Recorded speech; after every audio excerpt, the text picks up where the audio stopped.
Morning ৰাতিপুৱা শুই উঠাৰ পৰাই ভিডিঅ'টো ষ্টাৰ্ট কৰিছোঁ। এয়া মই মুখ চুখ ধুই আহি বিছনাখন পাৰিব লৈছোঁ। ভাবিলোঁ বিছনাখন পাৰি দিওঁ। এয়া মই এটা এটাকৈ বস্তুবিলাক গুচাই আছোঁ, ব্লেংকেট, তাৰপিছত গাৰু, এয়া বিছনা চাদৰখন জাকাৰি কেনে ধুনীয়াকৈ পাৰি ল'লোঁ। পাৰি মেলি মই ভাবিলোঁ সোনকালে গা চাও ধুই আহোঁ এনেকৈ, আৰু কিবা কিবি দিনটো আজি কাম আছে, সেইকাৰণে মই ভাবিলোঁ আগতে বিছনা পাৰি ধুনীয়াকৈ ৰেডি হৈ লওঁ।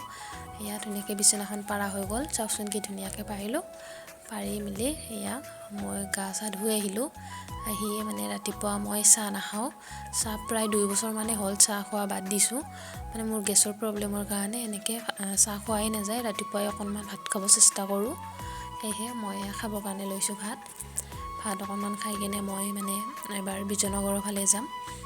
মোৰ মানে এটা বহুত ইম্পৰ্টেণ্ট বস্তু এটা কিনিব যাম আজি, সেয়েহে ভাত পানীখিনি খায়ে ডাইৰেক্ট ওলাই আহিলোঁ। অকণমান খোজকাঢ়ি আহিব লাগে, যিহেতু এয়া খোজকাঢ়ি আহি এয়া আমি গাড়ী ৰখি আছোঁ।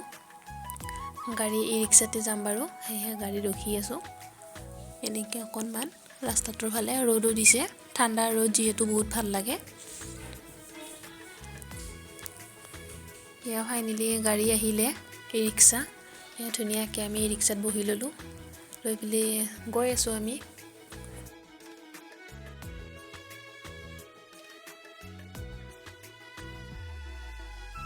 এয়া আমি দোকান আহি পালোঁ।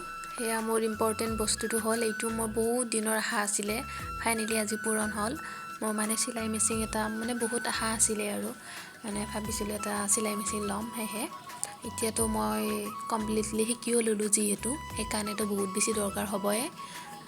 যিহেতু চিলাইখিনি শিকি কেনে প্ৰেক্টিচ কৰিব নোৱাৰিলেতো একো কাম নাহে। চ' সেইকাৰণে মই চিলাই মেচিনটো দোকানত এনেকৈ ধুনীয়াকৈ দাম দৰ কৰি ফাইনেলি লৈ আনিলোঁ ঘৰত। এয়া মই ধূপ চুপ জ্বলাই এয়া মেচিনটো ভাবিলোঁ অকণমান চলাওঁ। সেয়া সূতা চূতা ধুনীয়াকৈ মই ভৰাই মেলি ল'লোঁ। লৈ মেলি ভাবিলোঁ বহুত খুচি আজি, মই বহুত বেছি মানে হেপ্পী, ক'ব গ'লে বহুত বেছিয়ে মোৰ ভাল লাগে। এয়া মই মেচিনত প্ৰথম কুৰ্তি এটি চিলাই কৰিব আৰম্ভ কৰিছোঁ। মানে এটা কুৰ্তি নিমিলিলে, চ' একো নাই বাৰু। এনেকৈ আজিৰ ব্লগছটো ইমানখিনি আছিলে। আকৌ লগ পাম অন্য এটি ব্লগছৰ সৈতে। আজিলৈ বাই বাই।